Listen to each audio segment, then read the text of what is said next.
চলো আজকে একটা সিম্পল দিনে ব্লগ করা যাক। তো এখন বাজে প্রায় ওই 1:45 মতো। হ্যাঁ, 1:45ই বাজে। তো এখন থেকেই আমি ব্লগটা শুরু করছি। তো বোন এখনও শুয়ে আছে, আমি সেটাই বলছি। আর এই যে পুটুসকে দেখিয়ে দিলাম।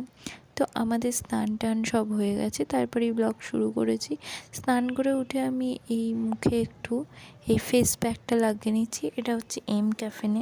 আমি মোটামুটি ক্যাফেনেরই সব প্রোডাক্ট ইউজ করি, আমার ফেস ওয়াশ থেকে বডি ওয়াশ থেকে সব কিছুই ক্যাফেনের। তো এটা আমার খুব ভালো শ্যুট করে, তো এটা লাগিয়ে নিলাম। আর আমার দেখা দেখি বোনও লাগিয়ে নিচ্ছে, তো ওকে তো লাগাতেই হবে আমি যখন এটা ইউজ করছি। প্রায় 15-20 মিনিট পর মুখটা ধুয়ে এসেছি। আর এটা হচ্ছে আমাদের ডিটক্স ওয়াটার, ওই যে নতুন বোতলটা কিনেছিলাম সেটাতেই আমরা ডিটক্স ওয়াটার বানাই। তো তারপর আমরা বসে গেলাম লাঞ্চ করতে। আজকে লাঞ্চটা মানে আমাদের স্পেশাল ছিল। তো এরপর লাঞ্চ করে উঠে আমি এখানে আইস রোলারটা ইউজ করছি, যেটা আমার খুব ভালো লাগে। তারপর একটু আইসক্রিম খেয়ে তারপর আমরা হলো ফেস প্যাক লাগাই। তো ফেস প্যাক আর একটু লিপ স্ক্রাব লাগিয়ে বসেছিলাম আমার আলমারিটা গোছাতে।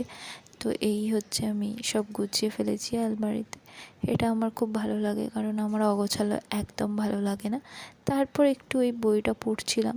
15 মিনিট মতো মুখে মাস্কটা রাখতে হতো। তারপর বেরিয়ে গেছিলাম হচ্ছে ফুচকা খেতে, মানে ক্যাফে যাওয়ার পথে আমরা ফুচকা খেলাম। তারপর নিয়ে নিলাম হচ্ছে বেক ইন্ডিয়া থেকে এত কিছু। এরপর আর কিছুই থাকে না রুটিন। এই ক্যাফে বন্ধ করে বাড়ি যেতে যেতে আমাদের প্রায় রাত হয়ে যায়। তারপর গিয়ে ডিনার ফিনার করে আমরা শুয়ে পড়ি। এই হচ্ছে আমাদের কম বেশি রোজকারের রুটিন।